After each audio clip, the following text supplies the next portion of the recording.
I mean, this guy must be crazy. Unbelievable.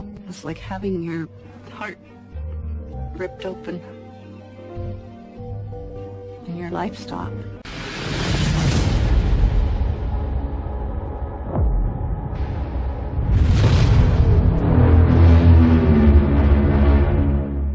He was dumping women like they were garbage. Because the remains were not in tow. Just kind of lost it. Said, no, this can't be. And I just sat there and cried. The biggest case that I know of in the country. We're calling attention to the fact that these women are being killed, and anything is better than nothing. Ini bukanlah berita biasa, namun benar-benar kisah nyata dari seorang istri yang bahagia karena memiliki pernikahan sempurna yang ia jalani selama belasan tahun bersama suami sempurna sesuai yang didambakannya. Namun ternyata di balik kesempurnaannya, sang suami adalah seorang pembunuh berantai keji dengan jumlah korbannya yang tidak tertandingi dengan para pembunuh berantai lainnya dalam sejarah Amerika Serikat. Dan kasusnya pun tidak terpecahkan oleh polisi selama 20 tahun. Ikutilah kisah nyata ini yang akan kita kupas lebih dalam lagi dalam tayangan dokumenter khas K Channel. Selengkapnya sesaat lagi hanya di YouTube K Channel, membuka jendela dunia.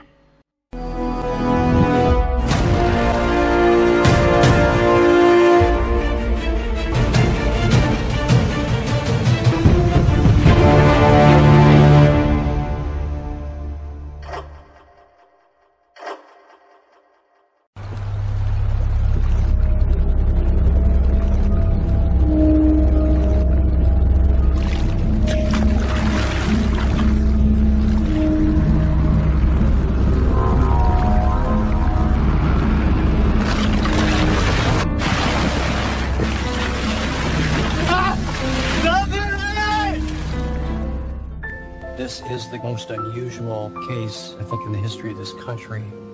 Having been a police officer for 33 years, being the lead detective on that, that's the experience that I speak from. This case took 20 years. Not 1, not 5, not 10, not 15. It took 20. Ini adalah pembunuhan berantai terbesar yang belum terpecahkan dalam sejarah Amerika Serikat. Walau telah memiliki ribuan bukti yang terkumpul yang ditemukan dari mayat-mayat korbannya di TKP, menjadikan kasus ini sebagai kisah kriminal Amerika Serikat dengan rangkaian pembunuhan terlama dan paling produktif selama lebih dari 2 dekade.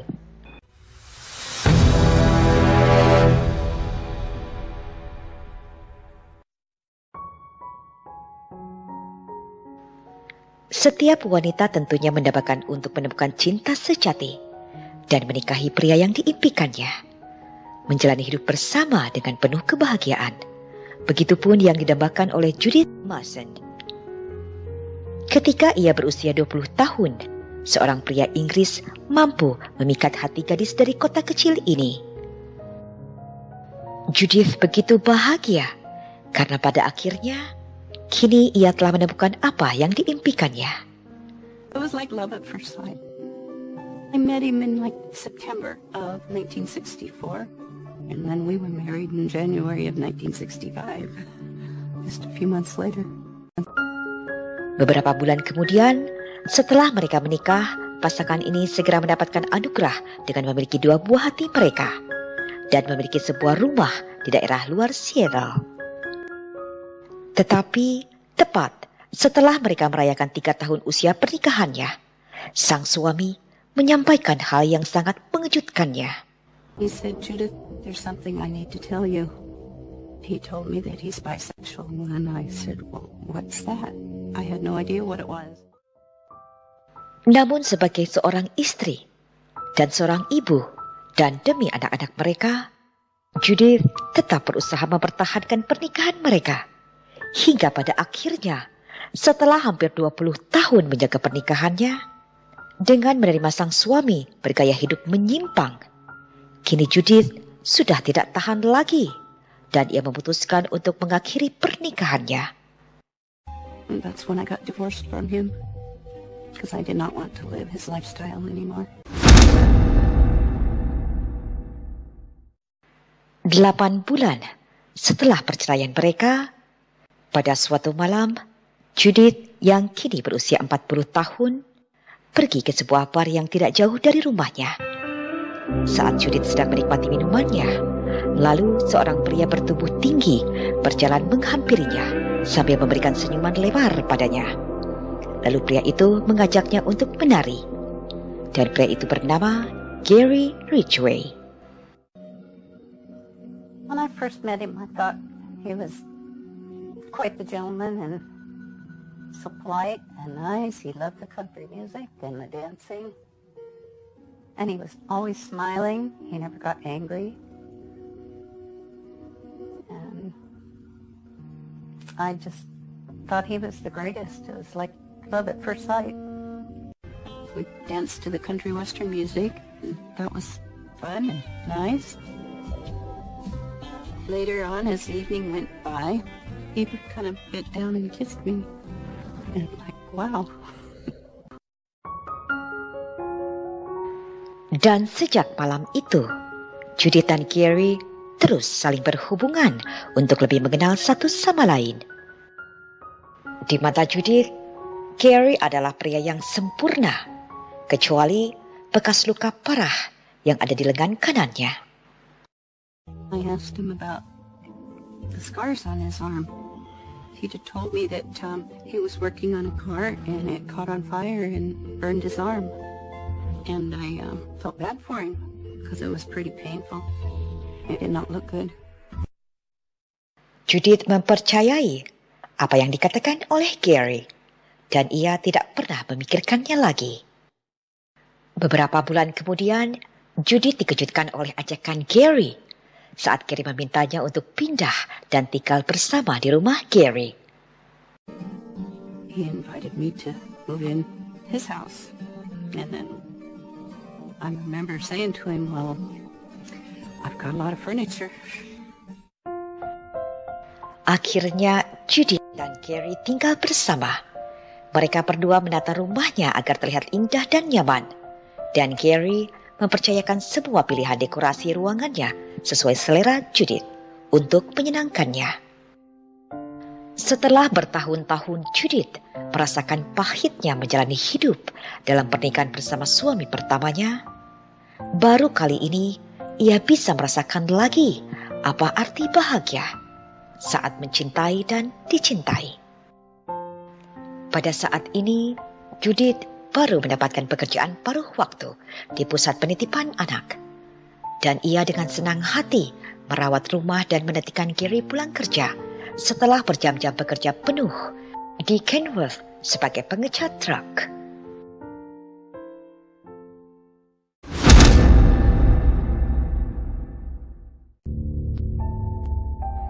Tetapi setelah 2 tahun mereka hidup bersama, kehidupan pasangan ini terguncang oleh kunjungan tak terduga pada tahun 1987. In 1987, I was working in the daycare center, and 3 very big and tall detectives said they wanted to talk to me, and I had to go with them. I was scared. I didn't know what was happening. And they started questioning me. Para detektif tersebut memberitahu Judith bahwa mereka akan membawa Gary pada hari itu untuk menginterogasinya. Dan Judith mulai berpikir, apakah kekasih sempurnanya ini tengah menyimpan rahasia kelamnya? I didn't know who to believe or what to believe.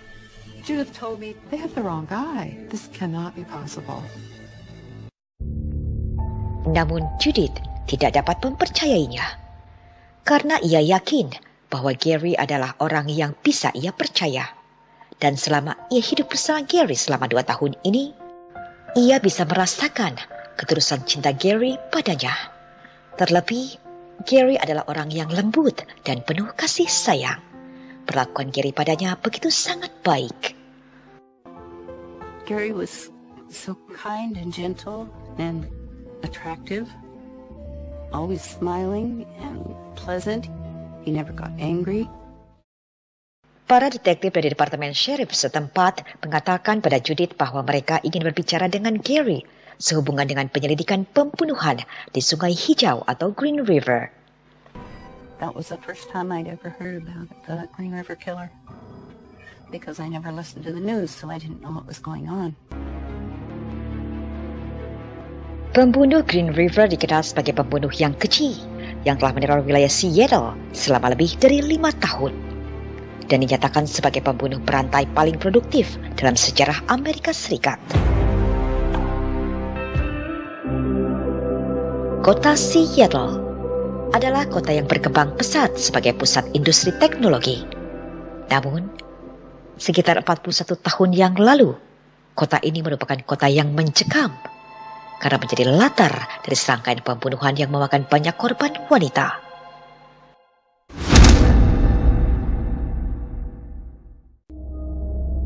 Suatu hari, detektif muda Dave Ricard dari polisi King County mendapat telepon yang memerintahkan untuk pergi ke Sungai Hijau atau dikenal sebagai Green River, yang merupakan wilayah yang tenang dan terpencil di lembah Seattle Selatan. Setelah seorang pria melaporkan telah melihat mayat di sungai yang ia kira sebelumnya itu adalah sebuah manekin. In 1982, when I started this case, it was a pretty peaceful, kind of out of the way place. On August 15th, I got a phone call. I was told to go to the Green River. A rafter had seen what he first thought were mannequins pushed up along the riverbank. Then he said, as he got closer, he recognized that these weren't mannequins. They were dead bodies.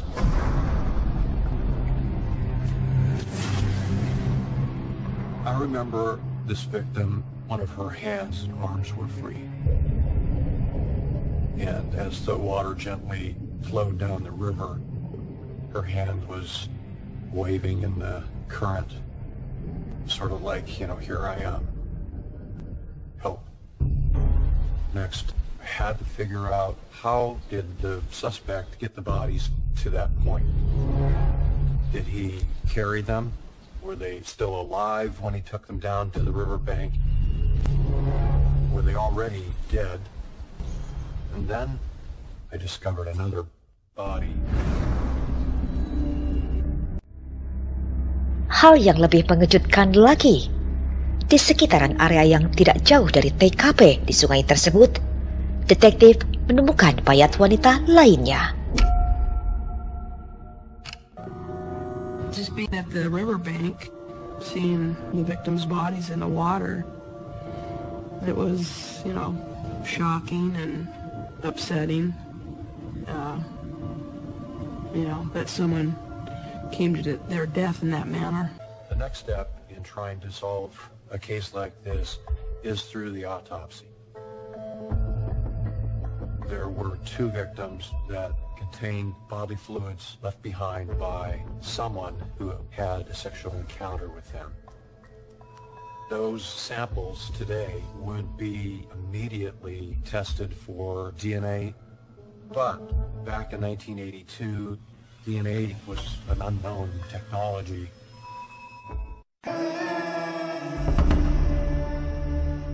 Dan pada hari yang sama, di lokasi kejadian yang sama, mereka telah menemukan 3 mayat wanita muda yang teridentifikasi melalui sidik jari dan catatan gigi.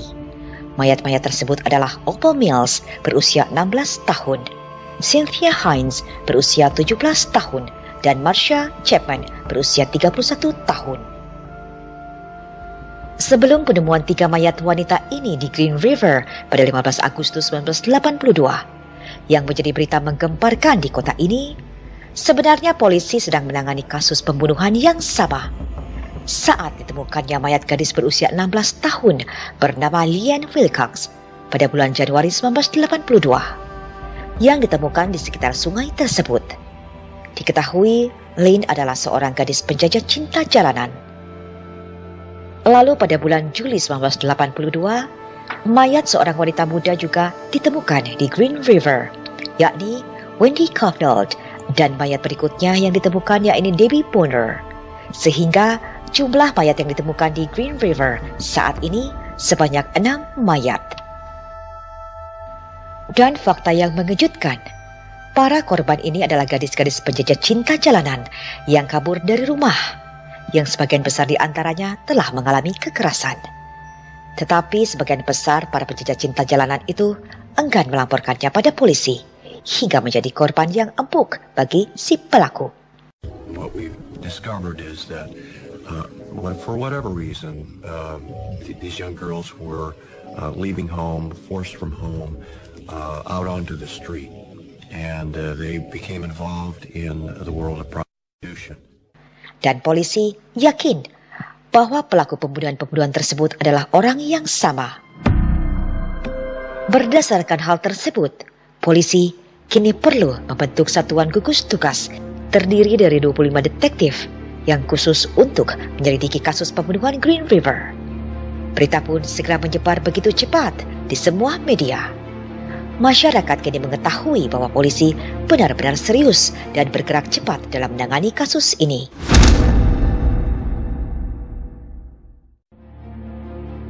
Ketika para detektif sedang sibuk menyelidiki kasus ini dengan melakukan penyamaran di daerah Pacific Highway yang menjadi pusat para penjajah cinta mencari para pelanggannya, dan melakukan pengawasan di daerah ini dan di sekitar lokasi TKP di Green River, sementara si pelaku merubah polanya.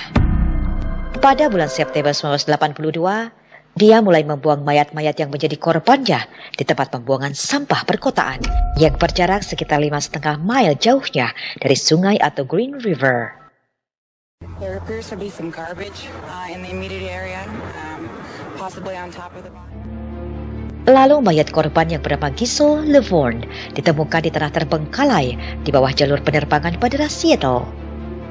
Dan sama seperti korban-korban sebelumnya, tidak ada seorang pun saksi yang melihat atau mendengar saat si pelaku merenggut nyawa korbannya. Seorang wanita berusia 18 tahun bernama Mary Bridget ditemukan tewas.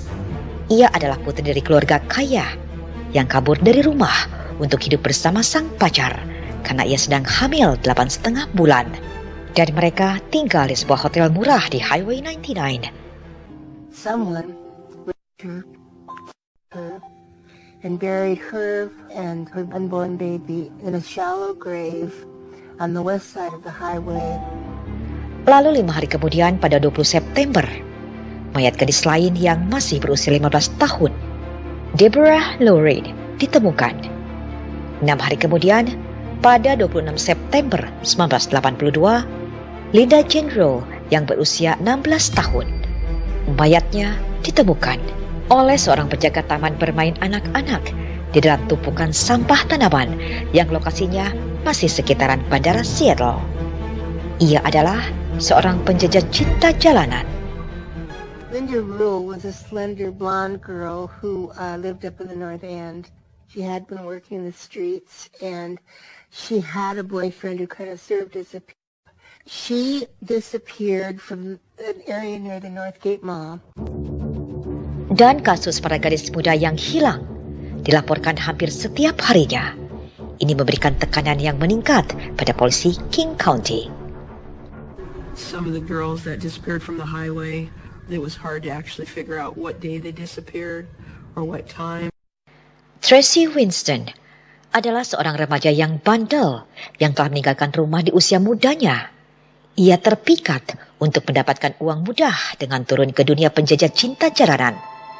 Namun beberapa hari sebelum Tracy menghilang, ia telah berjanji pada ibunya bahwa ia akan merubah hidupnya ke arah yang lebih baik. Dan itu terakhir kalinya sang ibu mendengar kabar dari Tracy. This is the corner of 3rd and Cherry in downtown Seattle. On September 12, 1983, 20-year-old Tracy Winston was standing just about where I am right now. That was the last time she was seen. I didn't know where to turn my grief. I was terrified all the time. Terrified of finding that Tracy was gone from us forever, and yet terrified of living with the fact that she was just missing and would never be found.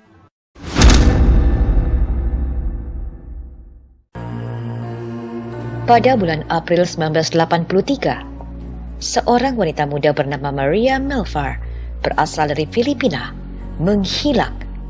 Ia terakhir kali terlihat oleh pacarnya yang juga mucikarinya pergi dengan seorang pria yang mengendari mobil pick-up. Kemudian pada bulan Mei 1983, kasus pembunuhan Green River mulai membingungkan para detektif ketika mereka menemukan lagi mayat di Maple Valley. Korbannya adalah seorang wanita muda bernama Carol Christensen. Rupanya si pelaku mungkin berubah polanya, karena Carol bukanlah seorang penjajah cinta jalanan seperti korban-korban sebelumnya. Carol adalah seorang pelayan yang bekerja di bar lokal di South End of Seattle. She was an employee at a local bar in the South End of Seattle. Dan tak satu pun dari korban-korban sebelumnya yang ditemukan tewas dengan cara yang aneh seperti ini. There were 2 trout on the top of her body. There was a brown paper sack over her head.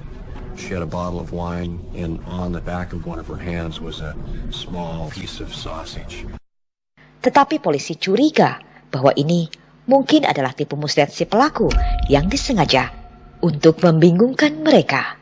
It was obvious that she had been undressed and redressed again. Lalu ada hal lain yang mengejutkan para detektif. Ketika si pelaku mengirimkan surat anonim pada surat kabar terbesar di Seattle.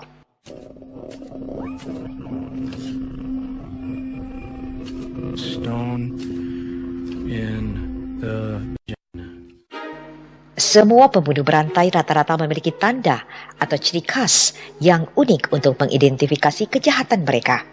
Dan batu itu adalah tanda yang sangat khas dari si pembunuh Green River. What you need to know about the Green River Man. He left a stone in the victim's vagina. We started out with one victim. Then we found a second victim. Then we found a third victim. When it got up to 10 or 12, then they started saying, we have a serial killer here, and the news started at that time calling him the Green River Killer.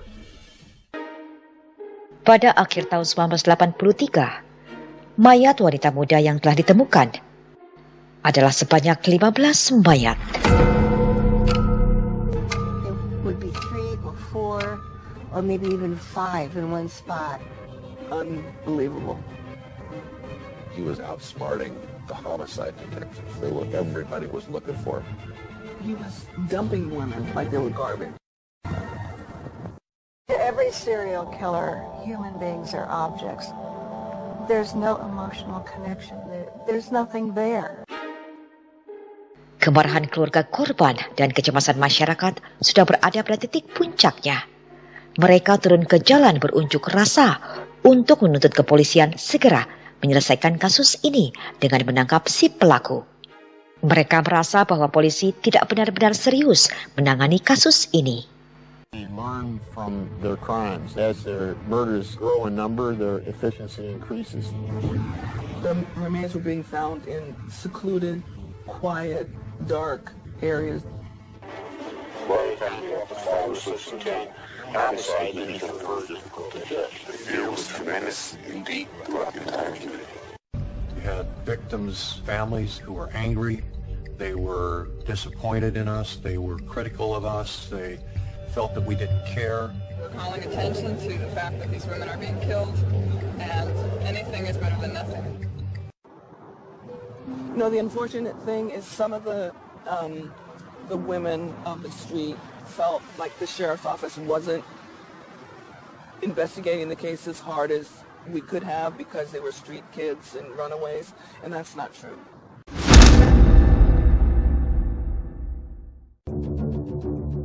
Seiring dengan meningkatnya jumlah korban tewas dan penyelidikan yang belum mampu memecahkan kasus ini, kemudian Satuan Gugus Tugas atau Satgas Khusus untuk kasus ini kini diperluas dan membengkak menjadi 40 detektif.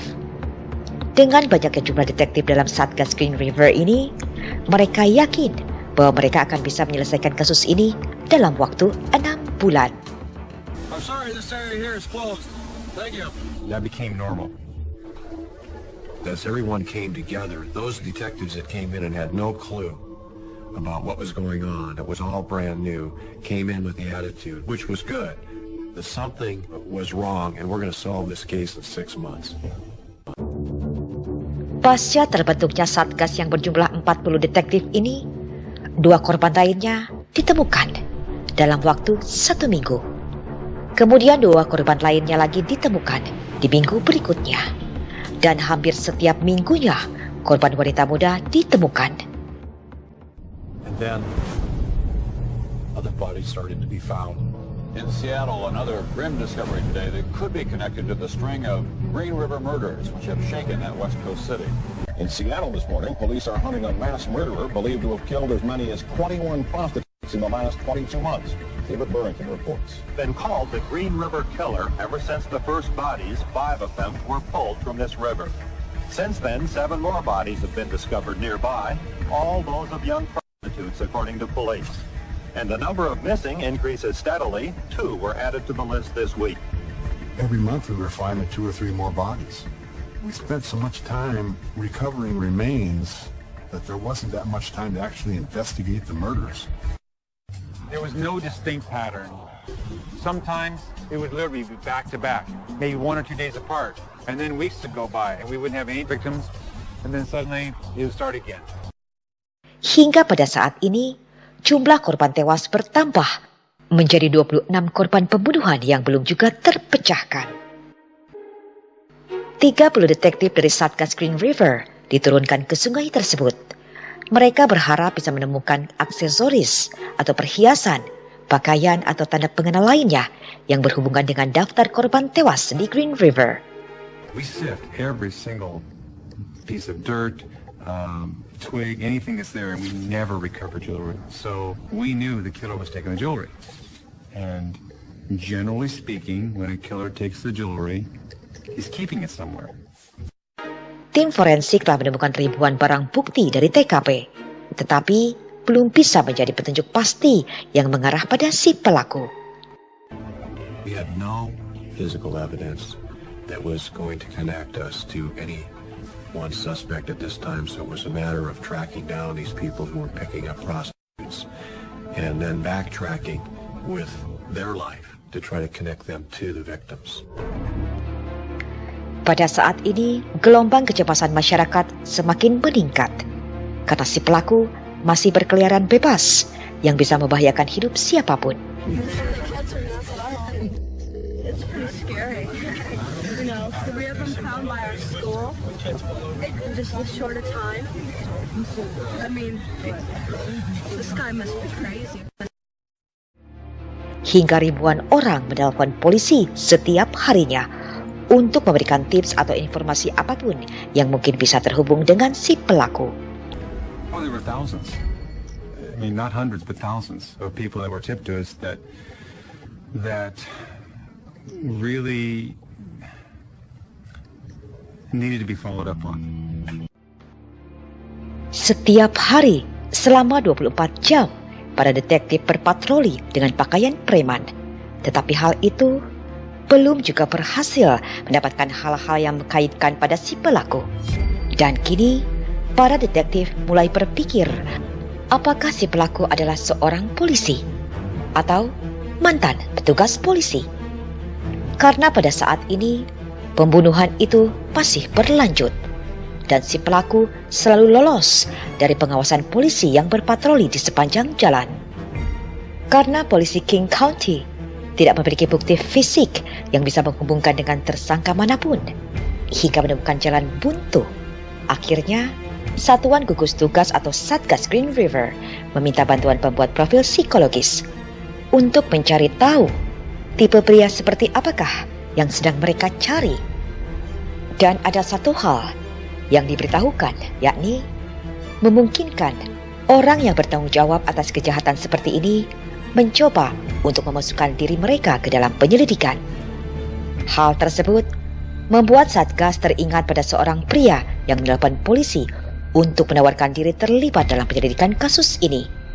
Dan pria itu bernama Melvin Foster.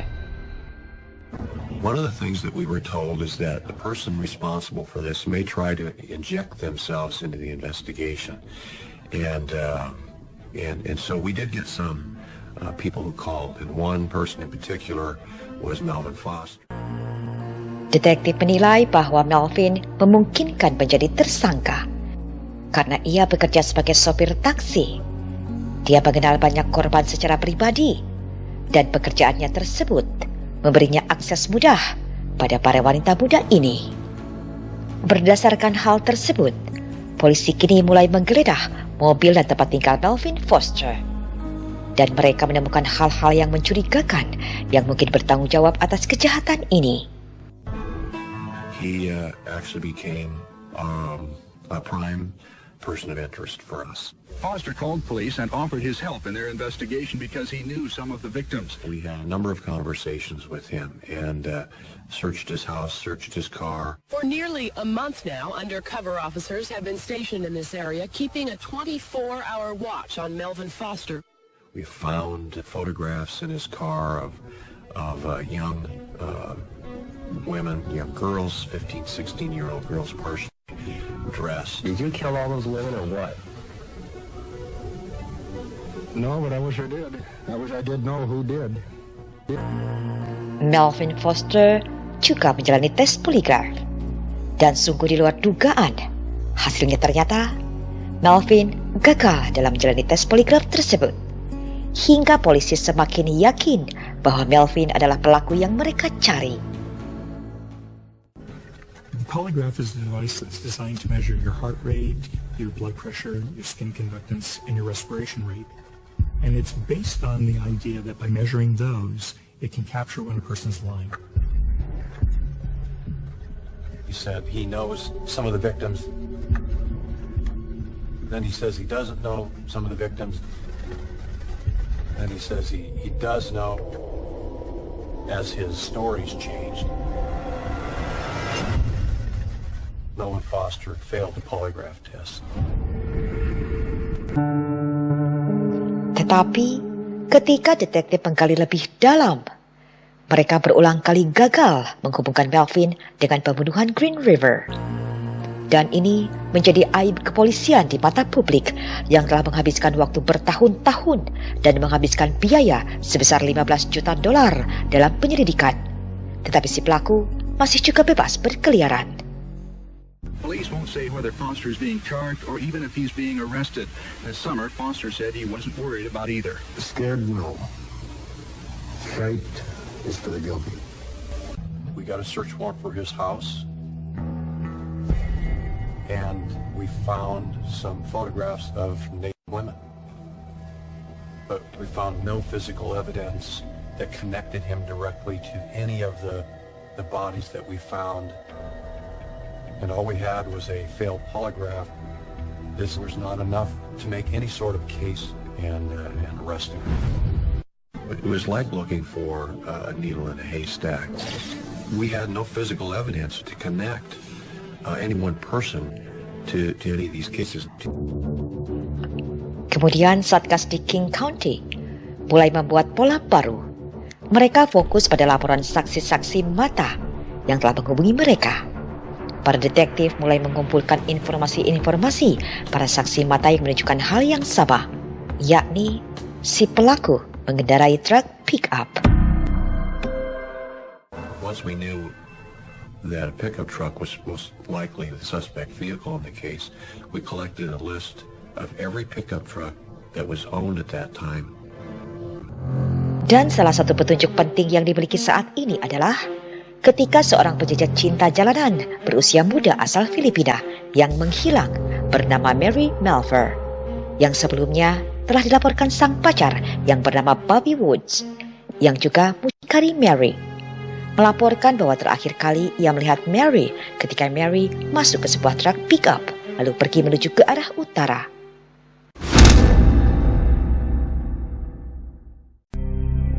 Pada tahun ini, jumlah mayat yang ditemukan oleh polisi King County telah meningkat menjadi 37 mayat. Dan satu-satunya petunjuk polisi yang kini dimiliki bahwa truk pick-up kemungkinan besar adalah kendaraan yang dicurigai dalam kasus ini. Detektif Heaney kemudian mulai melihat laporan dari Bobby Woods yang ditulis 4 tahun lalu yang selama ini terabaikan. Kemudian ia segera melacak dan menemui Bobby untuk meminta keterangannya secara rinci. Dan Bobby sangat mengingat dengan jelas truk pick-up tersebut. Dan truk pick-up itu adalah milik Gary Ridgway. Kini, fokus utama polisi tertuju pada Gary Ridgway. Dan ketika polisi mulai menyelidiki tentang Gary, ternyata banyak hal yang menarik tentangnya yang mungkin terkait dengan kasus ini. Detektif menemukan bahwa Gary tinggal di lingkungan yang tidak jauh dari jalur yang terdapat tempat-tempat hiburan, hotel, dan para penjajah cinta jalanan. Gary juga bekerja di Kenworth yang berjarak sekitar 40 menit dari rumahnya. Lalu detektif segera memeriksa lembaran waktu Gary untuk mengetahui di mana dia berada ketika 37 pembunuhan itu terjadi. You have all these different missing time, location, dates for different victims. They were in the morning, they were in the afternoon, they were on weekends, workdays, evenings, and yet Gary's schedule always fit to make him available. Dengan banyaknya kecocokan waktu Gary dengan 37 pembunuhan, detektif kini memerlukan surat perintah penggeledahan. Tetapi untuk mendapatkannya, detektif harus memiliki lebih banyak bukti. Salah satunya dengan orang yang mengenal Gary secara dekat, yakni mantan istrinya, Marcia. Dan Marcia menceritakan kepadanya tentang hubungannya dengan Gary. He liked outdoor sex, and one time he really scared her. She was walking around the back of the car, and suddenly he appeared behind her in the dark and started choking her from behind. And after he chokes her, then he apologizes, and she says, you know, frightened and indignant and everything else, and he says, oh, well, that wasn't me, and that didn't really happen, and it was just one of these bizarre incidents that, again, would fit with somebody with a bizarre behavior. Dan masih ada lagi hal yang mengejutkan dari Gary dalam memilih tempat terbuka untuk melakukan hubungan suami istri sesuai dengan hasratnya. Di antaranya, dia memilih tempat pembuangan sampah di dekat area bandara dan di tepi sungai di Green River. Pada akhirnya, dari bekal tersebutlah detektif bisa membawa Gary untuk diinterogasi serta mendapatkan surat perintah penggeledahan di rumah dan tempat kerja Gary Ridgway. Detektif berharap mereka akan menemukan perhiasan atau sejenisnya yang diambil dari korban-korbannya. I was hoping, and I'm sure all the detectives were hoping, that we would recover some items linking him to the victims, whether it be identification or trace evidence.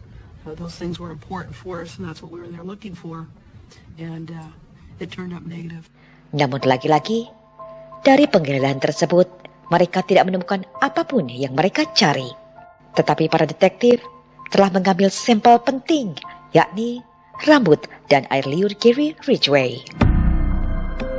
Kemudian Gary Ridgway melakukan tes poligraf. Namun ternyata hasil poligraf Gary Ridgway menyatakan bahwa ia lulus. Dan beberapa jam kemudian, Gary Ridgway dibebaskan. Dan hal ini kembali membawa polisi ke jalan buntu. The Green River Killer was the most famous unsolved murder case in America. It was the biggest case that I know of in the country. Polisi masih memiliki PR besar atas 37 pembunuhan yang belum terpecahkan. Namun pada saat ini, mereka tidak lagi menemukan mayat-mayat. Tidak ada lagi kasus pembunuhan Green River. It's incredibly unusual for a serial killer simply to stop killing.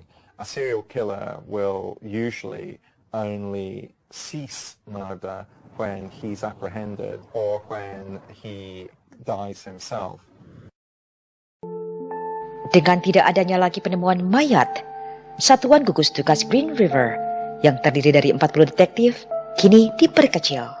I just had spent the last 8 years of my life obsessed with catching this guy and traveled all over the country chasing down every lead I could chase down, staying up late at night and not being able to sleep.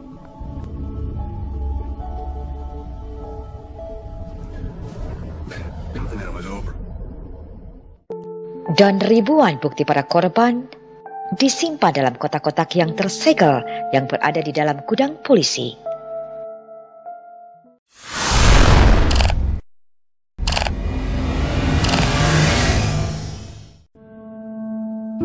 Ketika Gary tiba di rumah, ia meyakinkan Judith bahwa ia tidak ada hubungannya dengan kasus tersebut. Gary menjelaskan bahwa detektif membawa banyak pria untuk diinterogasi. Dan fakta yang jelas, ia sama sekali tidak terkait dengan pembunuhan Green River. Karena detektif memperbolehkannya untuk kembali pulang. Gary meminta Judith untuk melupakan hal tersebut, karena itu hanyalah sebuah kesalahan. Dan meminta Judith untuk menjalani hidup bersama seperti biasanya. I asked him point blank, Gary, do you have anything to do with this? He says, absolutely not, Jim. He said, it's not me, I didn't do it. And we never spoke any more about it. Kehidupan Judith dan Gary kembali normal. Mereka melanjutkan rutinitas seperti biasanya. Gary would go into work 2 hours early for overtime. He would get up about 4 o'clock in the morning, and then he would go down and make coffee and take his vitamins and set out vitamins for me. And then he would pack up his lunch, and then after he got all ready to go to work, he would come up and give me a kiss goodbye. And I always look forward to him coming home.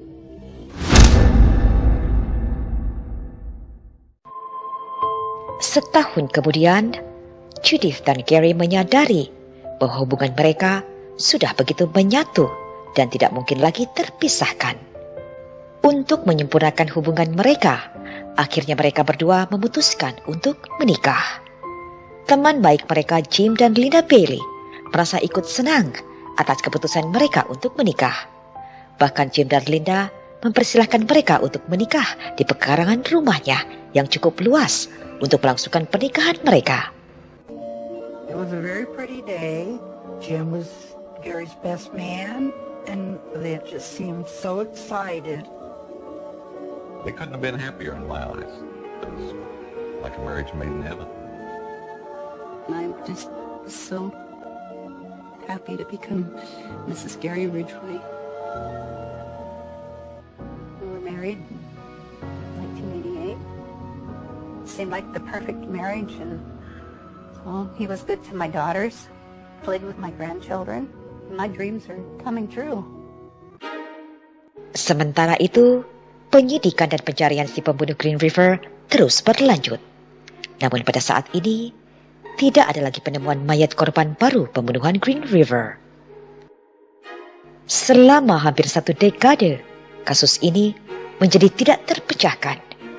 Mereka berpikir bahwa mungkin si pembunuh telah pindah ke kota lain atau ke negara bagian lain. I think history has shown us that unless they're in jail or in prison or dead, they don't stop. Serial killers don't stop. They have to keep doing it. Seiring berjalannya waktu, Judith dan Gary merencanakan masa pensiun mereka untuk menikmati hidup dengan santai, merawat taman mereka, memelihara 2 anjing poodle, dan menonton film pada malam hari. Gary made me smile every day. I have the perfect husband, I thought. Judith benar-benar bahagia dan merasa beruntung bahwa ia telah menjalani hidup bersama suaminya yang sempurna, yang selalu menjadi impian dalam hidupnya. We had a wonderful life. Namun itu ternyata tidak berlangsung lama.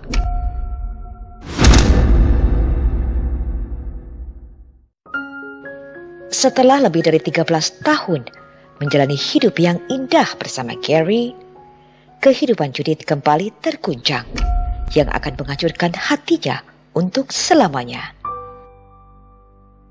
Meskipun Gary telah diinterogasi dan dibebaskan 14 tahun sebelumnya, namun Gary tidak pernah berhenti menjadi tersangka. You're talking about 60, 70, possibly 80 victims on a list The missing person count is going up, and the number of victims had gone up. And our main focus was Gary Ridgway. In 87, 88, 89, we kept finding bodies. Police in Washington State believe they found the remains of another victim of the so-called Green River Killer. 17-year-old Cindy Ann Smith was last seen in March of 1984. Police believe that Smith is the killer's 37th known victim, all of them women ranging from 16 to 36 years of age. Explorer scouts have found the remains of another human body buried on a wooded hillside near Seattle. You're talking about 60, 70, possibly 80 victims. We spent so much time recovering remains that there wasn't that much time to actually investigate the murders. I can remember saying, if we can get some other forensic evidence, we got it. Advances in technology helped solve this case, no doubt about it. He was the most prolific serial killer in the history of the United States. Dan kali ini, para detektif didukung oleh banyak bukti yang mendukung tuduhan dengan fakta ilmiah DNA. Pada tahun 1999, terobosan ilmiah teknologi DNA mulai muncul. Ini dapat memberikan kesempatan pada kasus-kasus yang belum teridentifikasi. Dan pada tahun 2001, Laboratorium Patroli Negara bagian Washington hadir dengan teknologi DNA tersebut. In 2001, the Washington State Patrol Crime Lab came on board with the STR-PCR technologies that can analyze really minimal samples. It was really a breakthrough in forensic DNA analysis. Dan ini memberikan polisi King County kesempatan bahwa mereka dapat menguji ulang DNA dan korban yang belum teridentifikasi. Dan setelah 16 tahun, Tracy Winston dilaporkan menghilang. Pada saat ini, teknologi DNA berhasil mengungkapkan bahwa salah satu korban yang belum teridentifikasi adalah Tracy Winston. Kini sang ibu akhirnya mengetahui apa yang terjadi pada putrinya. Her remains were actually found in May of 1986, and from 1986 until 1999, her remains were in the medical examiner's office in Seattle. But we didn't know that because the remains were not in total. Kemajuan dalam teknologi DNA tidak hanya mampu mengidentifikasi korban, tetapi juga dapat mengidentifikasi pembunuhnya. Dalam kasus ini, rupanya si pelaku telah melakukan kesalahan fatal yang memberikan bukti ilmiah pada polisi sesuai yang dibutuhkan. Batu yang dimasukkan pada paluan si korban ternyata telah mengawetkan sperma si pelaku, termasuk sentuhan tangan si pelaku ketika memegang batu tersebut. We do have, in some cases, the hair mask that was left right where this skull may have been. Fingernails. You're talking about the clothing that may have been on the victims when they were murdered and their remains were found.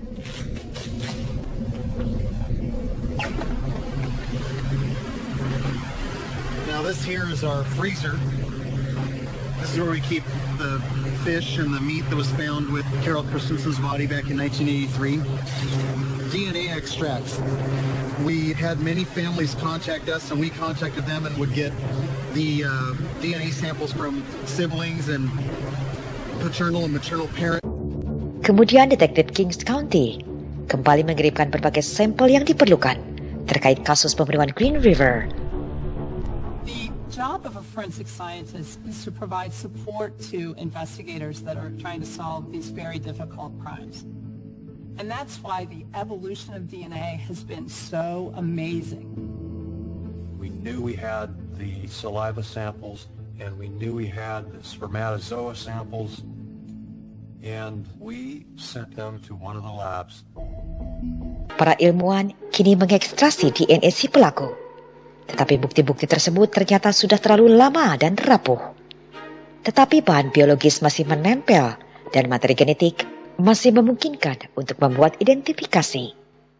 The cotton material was pretty much all gone, but you could tell that there was still biological material clinging to even the sticks. Akhirnya, hasil dari pemeriksaan teknologi DNA menunjukkan profil laki-laki yang sama dari korban-korban lain di lokasi TKP yang berbeda. I remember being able to look at the slide, and there weren't a lot of spermatozoa on there, but there certainly were several. And I knew if there were several, there was a chance, even if the evidence was decades old, that I might be able to get a DNA typing profile.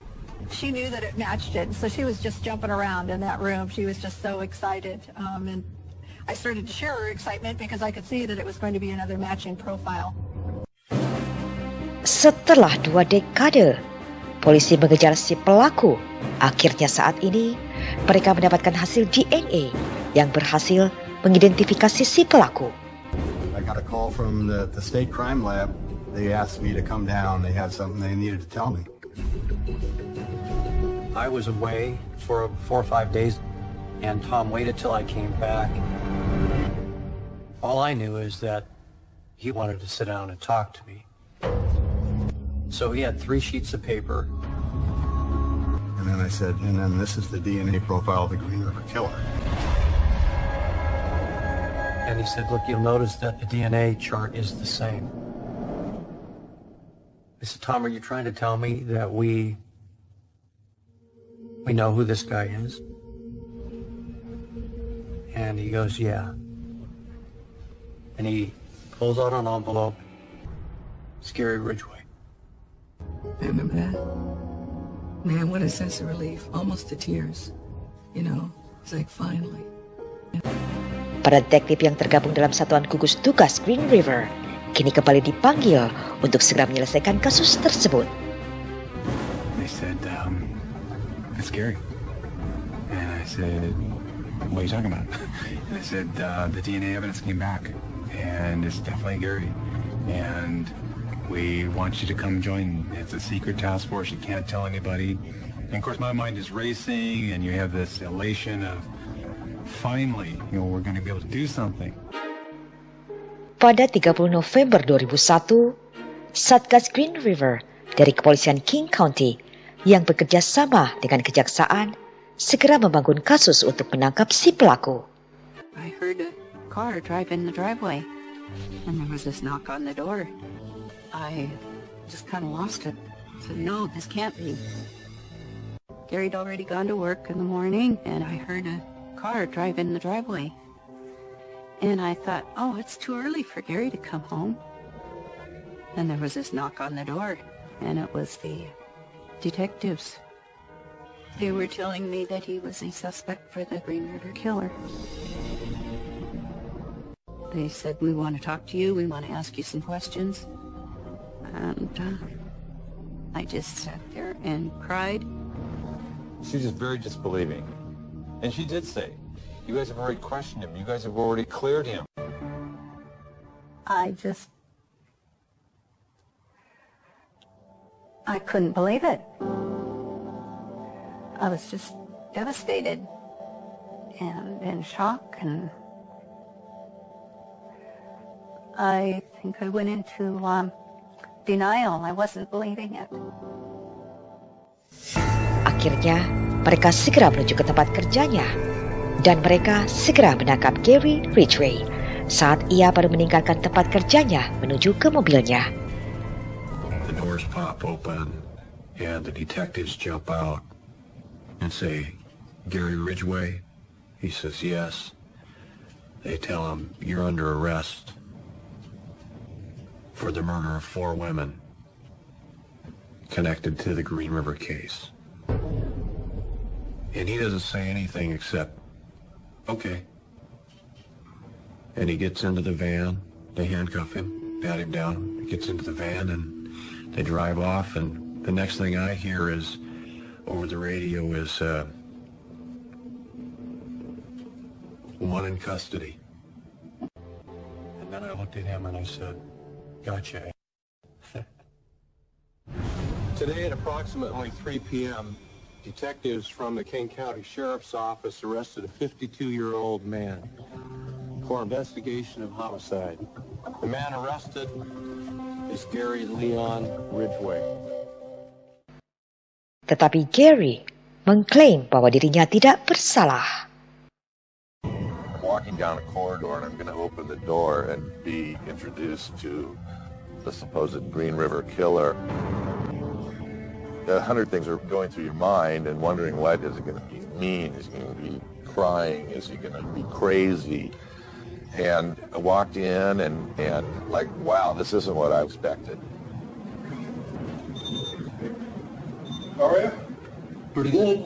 All of us kind of looked at each other and said, that's the guy that's been eluding everybody for 20 years? What was remarkable was that he was so normal.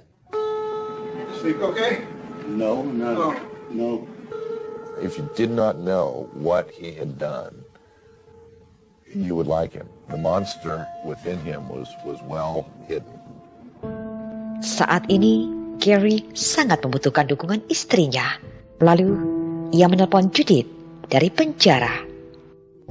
He called me and told me that he didn't do anything. And I was just so confused. Gary memohon pada Judith untuk mempercayainya. Ia kembali mengatakan pada Judith bahwa dia adalah pria yang baik, yang tidak mungkin melakukan hal keji pada wanita-wanita itu. He would tell me, no, he didn't do anything. Everything will get taken care of. It'll all disappear. It'll all get better. Gary meminta Judith untuk bersabar menunggunya karena ia akan segera pulang. Tetapi Gary tidak pernah kunjung pulang. She was losing everything she'd ever wanted in her life. I don't think she knew that he wasn't guilty. I think she was hoping that he wasn't guilty.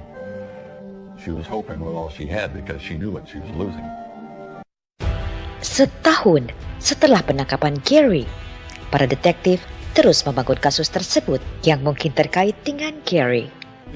The fact that his DNA was found in a prostitute that he'd had sex with was not proof that he killed that prostitute. It was proof that he'd had sex with them in proximity at the time they were killed, and certainly suspicious, but it wasn't arguably proof that he'd been the actual murderer. Bukti DNA yang telah didapatkan rupanya tidaklah cukup untuk membawa Gary menghadapi hukuman di pengadilan, sehingga polisi membutuhkan lebih banyak bukti lagi yang menghubungkan Gary dengan pembunuhan tersebut.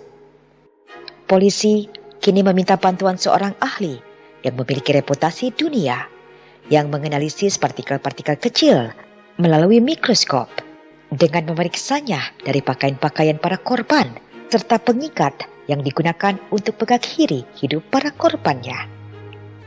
All of a sudden, what we start finding in this dust, this fine dust, is little particles of paint, but not just any paint, spherical particles of spray paint.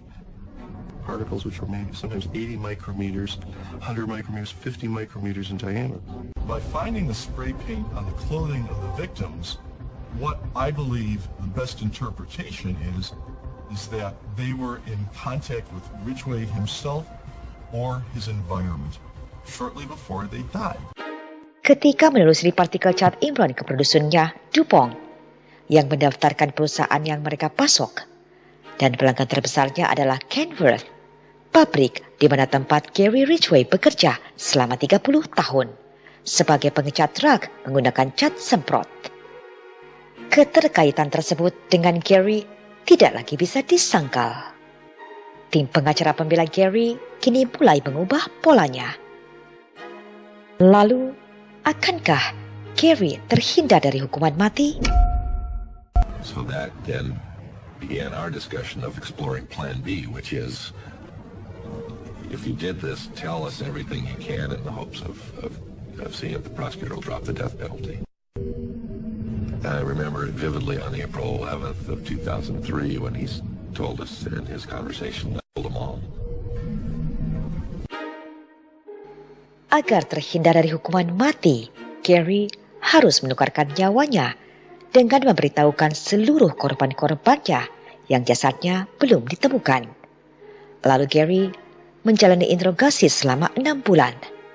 Dan selama 6 bulan itu, ia tidak tinggal di jeruji besi, tetapi ia tinggal di ruangan yang disulap menjadi tempat tinggalnya untuk sementara di kepolisian Kings County dan dijaga ketat oleh petugas polisi selama 24 jam. Hal ini dilakukan untuk memudahkan para detektif yang menginterogasi Gary agar memiliki waktu yang lebih leluasa. When your subject is someone without a conscience, who has no regrets and no remorse and no real concern, they can pass them. He was a magnificent liar. He had an ability just to go and talk, and he would just talk and tell stories, and I you know, for a while I assumed they were true. And when I would go in to visit Gary at the jail, he would tell me that everything's okay. He didn't do it. He didn't hurt those women. He didn't. And I would believe him. He didn't look like a killer. Some of these victims he dated multiple times. All serial killers have the ability to appear so normal that they throw off even people who are considered experts. The serial killer is the Olympiad of the pathological liar. He came across as this very meek, mild-mannered person who gave people the impression that he couldn't hurt a fly. You know, he seemed throughout the interviews to try to blame a lot of what had happened on the women in his life. That the women that he actually killed were kind of an extension of all the women before who had disappointed him in some way. All the pressure just builded. My releasing point was on them. He did talk about a number of the victims that he would go back and have relations with them for a number of days after he killed them. Gary, and did you revisit any of these? I revisited at least one of them. And what was your revisit? What did you come back to do? Have sex with her. He's like, well, yeah, you know, but then the flies would come and the maggots, and then I'd be like, oh, I don't, you know. He said it in this like I'm talking to you, but as if it's totally normal. Why do individuals do this? The standard explanation for necrophilia had been with someone dead, you can have total control over it. There's no resistance at all. And so you can live out those sorts of feelings with a dead, lifeless body. But one of the things that frequently came up was that he wouldn't have to pay for this. He was very much into having sex, often, repeatedly, throughout the day, as frequently, pretty much, as women would agree. They would go out in the truck, and he loved to have in public where they could be discovered at any time. He preferred to take them to his house. Some said no to that, and they would drive to a remote location, and he had a pickup truck with a canopy on the back. And he would convince them to go into the back of the canopy so they could have more room to have, or whether they were just hopped in the back of the truck, begin with oral. Missionary at some point convinced them that he would be able to finish sooner if they would agree to the rear entry position. When I got through having a climax with her, I jumped on her. He had his arm around the girl's neck. How much are you pulling on her neck? Pulling really hard on her neck. How? Just like this. What are you saying to her? Don't fight, and I'll let you go. And then choked him with his forearm.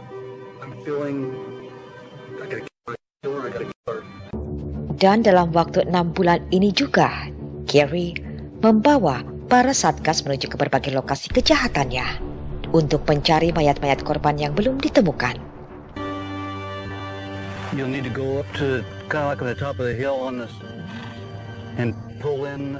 Dan salah satu korban yang jasadnya baru ditemukan adalah Mary Melver, seorang wanita muda yang berjuang keras mempertahankan nyawanya dengan cara berusaha melawan dan mencakar lengan Gary. Dan mayat Mary adalah satu-satunya mayat yang dibuang ke jurang yang jaraknya bermil-mil jauhnya dari korban-korban lain yang ia tinggalkan. Hal itu merupakan bentuk hukuman karena Mary telah melukai lengan Gary. One of the women had scratched his arm with her fingernails, and then later on he had poured battery acid on it so that it looked more like a burn. I put battery acid myself right here and there to cover up scratches. There's a scratch here. Kemudian korban-korban lainnya mulai ditemukan dan Gary juga mengakui bahwa ia juga telah mengakhiri hidup Carol Christensen, seorang pelayan di sebuah bar yang jasadnya ditemukan pertama kalinya dengan cara yang aneh. Gary mengatakan hal itu sengaja ia lakukan sebagai upaya untuk menjauhkan polisi dari jejaknya. Right in here's where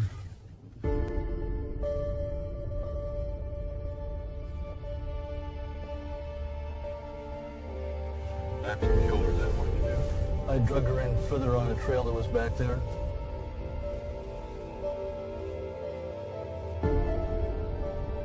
You know, to be there years later and with him,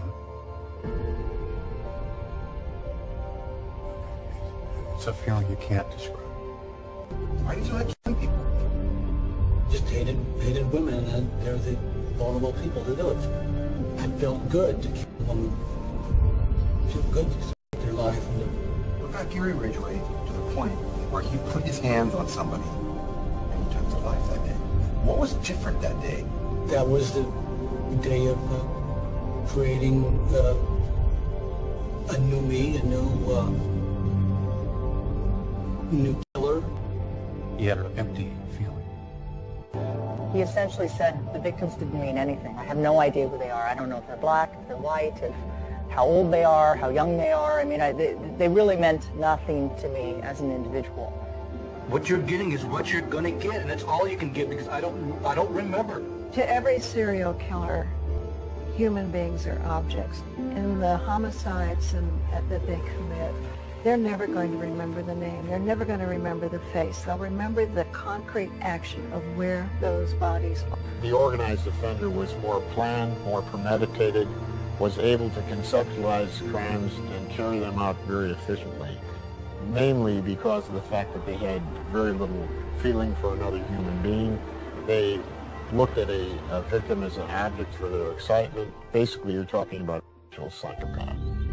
Lalu, siapakah Gary Ridgway? Dan apa yang menyebabkan Gary Ridgway berubah menjadi monster keji yang mematikan?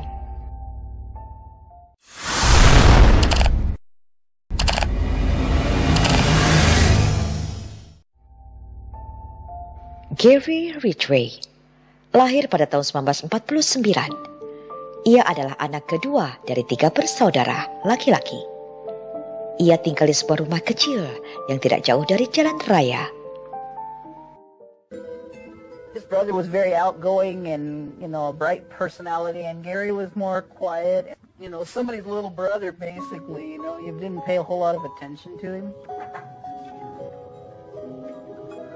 Just kind of in the shadows, I would say, most of his life. Gary memang bukan anak laki-laki populer di kalangan teman-temannya di sekolah. Tetapi sang ibu adalah wanita yang selalu menjadi pusat perhatian. All the women kind of sat back and looked at her. Strange because she would wear a big bouffant hairdo and lots and lots of makeup, short skirts, which were not really the style in those days, especially for a mom. She just always seemed like she was trying to be very glamorous and not like our moms at all. I always remember her wearing kind of the really tight shorts and low cut tops and longer hair. She was very attractive lady. Sepanjang masa kecilnya hingga ia beranjak remaja, Gary masih suka mengompol. Hingga sang ibu yang sering memakai piyama kimono tanpa memakai pakaian dalam selalu membawa Gary ke kamar mandi untuk memandikannya. When he would wet the bed, his mother would put him in have him get in the bathtub and wash his chin. During one bath, her robe fell open and she was underneath, and he felt arousal at that, and at the same time knew that it probably wasn't a good thing to feel, but he felt it. He talked about having some sexual feelings towards her. He described in some detail watching her when she was in a bathing suit and looking at her and thinking that she dressed pretty provocatively.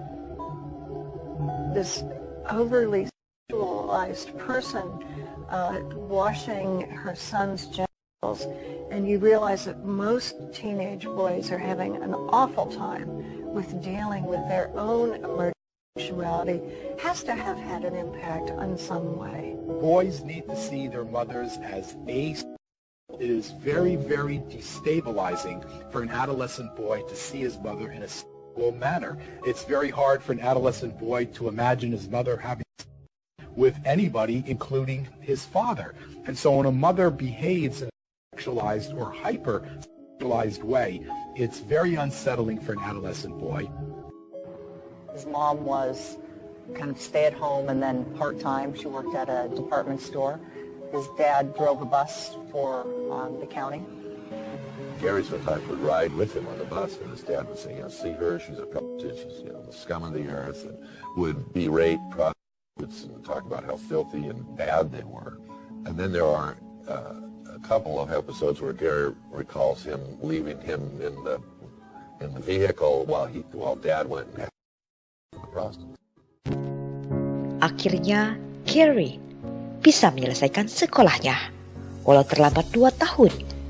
Karena perkembangan Gary dalam memahami mata pelajaran sekolah cukup lambat. Beberapa tahun kemudian, ketika Gary berusia 21 tahun, ia menikahi pacarnya, lalu bergabung dengan Angkatan Laut dan segera menjalankan tugasnya ke Filipina. When he returned from his deployment to the Philippines, his wife admitted that she had had an affair with a friend of theirs. That was when he first started kind of referring to her as a whore and using other derogatory terms. And that was kind of the beginning of a series of relationships that never quite panned out for him.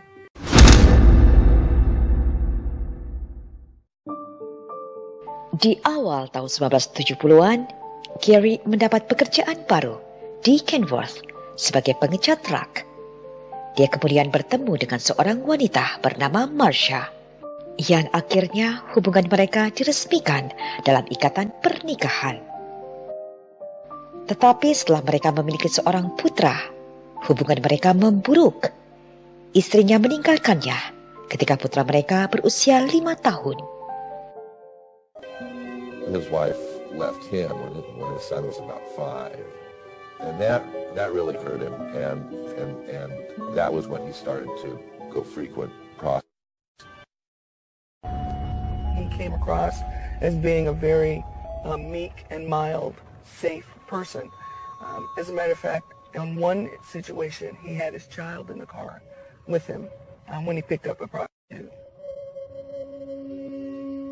He looks like a mousy little man. He doesn't look like the kind of person that, if you were a prostitute, that you would be afraid of. They thought, well, he's a family man. He's safe, and turns out he wasn't. I still don't believe that any child is born to kill, but I think some children have a predisposition to violence. If the child grows up in a safe place for them, where they feel loved, where they attach, we're never going to know that that predisposition for violence is there. But if that child is born into a home where they're afraid, where they're neglected, where they're abused, then you have the perfect soil to grow a serial killer. This is one of my ominous signs. She was somewhat seductive and so on.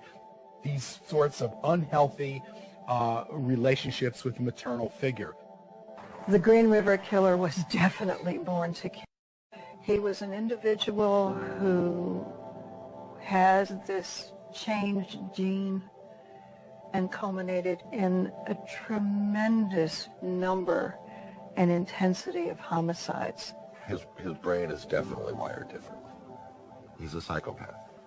That has to be a brain miswiring from the beginning? I don't know about the nature piece. I think at some point it's a decision. And I think we all have some propensities for violence, but you can decide. You can control it. And he decided how he wanted to control it.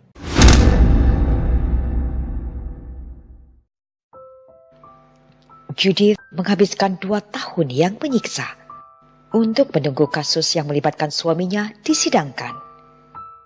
Di tengah kesendirian dalam keputusasaan, Judith tetap memegang janji Gary bahwa dia tidak bersalah, bahwa semua bukti-bukti tersebut keliru dan Gary akan segera dibebaskan. Pada hari ini, Gary Ridgway dibawa ke gedung pengadilan daerah. Dan sesuai kesepakatan yang telah ditandatangani bahwa Gary tidak akan mendapatkan hukuman mati jika ia mengaku bersalah dan menunjukkan di mana korban-korban lainnya dikuburkan. Pada saat ini, Gary mengakui bahwa ia telah mengakhiri 65 korban wanita muda. Tetapi Gary didakwa atas 48 pembunuhan berat tingkat pertama, karena mayat-mayat korban lainnya masih belum juga ditemukan. It's like having your heart ripped open and your life stop. She didn't deserve to have that done to her. And that was hard to watch her cry. She was out there all alone. Saat ini, Judith berada di rumah. Ia duduk terpaku di depan TV, menonton suaminya yang sedang diadili karena dituduh atas pembunuhan puluhan wanita selama 20 tahun terakhir.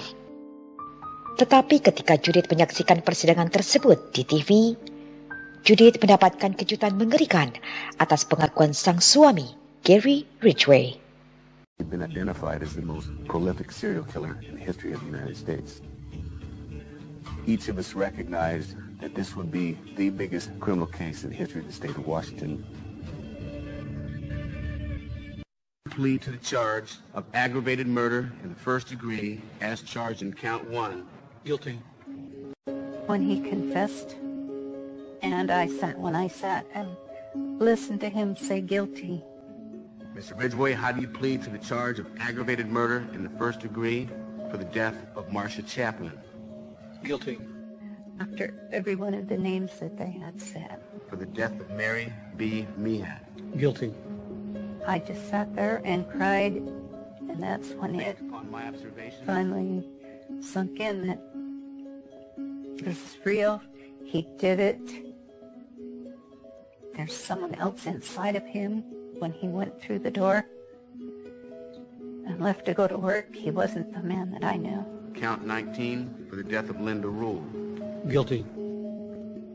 I would think back and think about all those years that I was with him. Were they real? Or was he just using me? How do you plead to the charge of aggravated murder in the first degree as charged in count 48? Guilty. I lived with him all those years. He could have killed me. He could have killed my daughters. He could have killed my grandbabies. So this hearing, Mr. Ridgway, is your last chance to say that you did not commit these 48 counts of aggravated murder. Understand that? Yes, I do. And Mr. Ridgway, the state has charged you with 48 counts of aggravated murder in the first degree. How do you plead?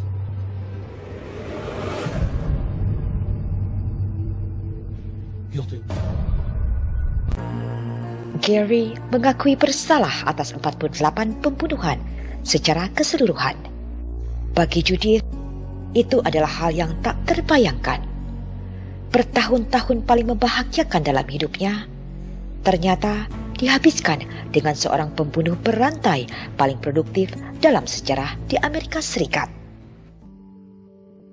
Gary was so straight, normal, and loving and gentle.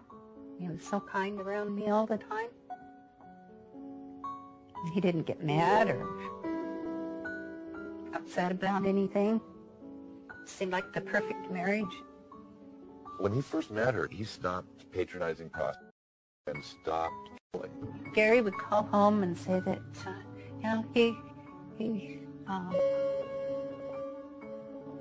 he's going to be late coming home, so he's going to grab a bite to eat, grab a hamburger, and, he'll be late. When I think back now, that was probably one time when he was out picking up someone off of the Highway 99 strip. And then he killed again. Right in here's where How far in? 20 feet. He would tell me he'd call home and say he's going to stop at the junkyard on the way home from work. And then when he got home, he didn't really have any parts from her. And so after having killed maybe 60 girls from 82 to 85, from 85 to when he was caught in 2001, the number of victims was more like 10 or 11. Kemudian Judith kembali mengingat saat ia masih hidup bersama suaminya, saat tiba-tiba sebuah karpet menghilang. The detectives told me that he had probably rolled up a body in the carpet and then gotten rid of it. Dan Judith mengingat pada setiap waktu Gary mengatakan dia akan bekerja lembur. When he went out and was picking up these women, Judith lalu berpikir kembali, apakah mungkin kebahagiaan rumah tangganya yang penuh kebahagiaan bersama Gary hanyalah kepalsuan? Apakah Gary hanya memanfaatkan dirinya saja? And when I interviewed Gary in prison, he told me that he really loved Judith and that was the happiest time in his life and that his desire for killing really did go down. I don't think he ever meant to fall in love, but he did. Akhirnya, Gary Ridgway dijatuhi hukuman 48 hukuman seumur hidup berturut-turut tanpa kemungkinan pembebasan bersyarat. Sebelum Gary dibawa ke penjara, di gedung pengadilan, Hakim Richard Jones menginstruksikan Gary untuk menghadapi sebuah keluarga korban yang berduka untuk mendengarkan curahan emosi mereka pada Gary Ridgway. I wanted him to look out, see the pain, see the anger, and see all the agony that he had caused in his lifetime. I wanted him to take a visual image with him back to prison. So for the balance of his life, that would be the last public image that he had. You took from me my firstborn child. May her soul and the soul of the other 47 victims rest in peace. I can only hope someone gets the opportunity to choke you unconscious so you can live through the horror that you put our daughters, our sisters, our mothers through. The one thing that I want you, Gary Ridgway, to know, I was that daughter at home, waiting for my mom to come home. I was sitting in the front row of a jam-packed courthouse. I mean, it was really emotional because the families can get up and say their piece. She was just an immature teenager trying to find her way in life before it was out by Gary Ridgway. Mr. Ridgway, my daughter, she was 16. At the time you killed her, you made it difficult to live up to what I believe, and that is what God says to do, and that's to forgive. And he doesn't say to forgive just certain people, he says to forgive all. So you are forgiven, sir. Sementara ini, tidak ada lagi mayat yang ditemukan. Tetapi dengan daftar sejumlah wanita muda yang hilang yang belum ditemukan, kemungkinan jumlah korban tewas bisa meningkat menjadi sekitar 70 korban. Ini menjadikan Gary Ridgway sebagai pembunuh paling ganas di Amerika Serikat. Gary kini tinggal di penjara yang berukuran 8 kaki selama 23 jam sehari. Dan ia akan menjalaninya sepanjang hidupnya. Dari seret kecilnya di lembaga pemasyarakatan negara bagian Washington, Gary seringkali mengirimkan surat pada Judith. Before I met you, I had a big empty hole in my heart. When I met you, I knew you were the only one who could fill it. I will always love you. Love you forever, Gary. Awalnya, Judith selalu membalas surat-surat dari Gary. Tetapi pada tahun 2003, Judith berhenti membalas surat-surat dari Gary karena ia mengajukan surat perceraian. Pengalaman pahit Judith atas 2 pernikahannya yang telah gagal dan telah membuatnya trauma, memberikan pelajaran yang sangat berharga bagi hidupnya.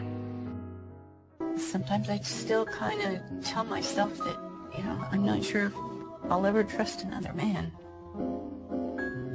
So I'm going to be real careful if I ever do meet someone. It has been very traumatic.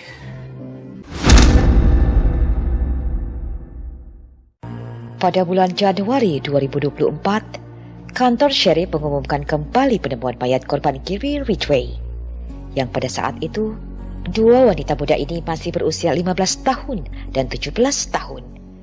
Sehingga saat ini, jumlah korban pembunuhan Gary Ridgway sebanyak 50 korban. Terkait dengan penemuan mayat-mayat korban yang telah teridentifikasi baru-baru ini, Gary Ridgway yang berusia 75 tahun kini dipindahkan ke penjara Kings County untuk memudahkan menginterogasinya karena penyelidikan kasus pembunuhan Green River masih berlanjut. Bagaimana menurut Sobat K semua? Silakan berbagi pendapatnya secara bijak ke dalam kolom komentar. Dan berikut sejumlah referensi dalam dokumenter kisah nyata K Channel kali ini. Serta nantikan kisah nyata lainnya yang berbeda selanjutnya hanya di K Channel, membuka jendela dunia.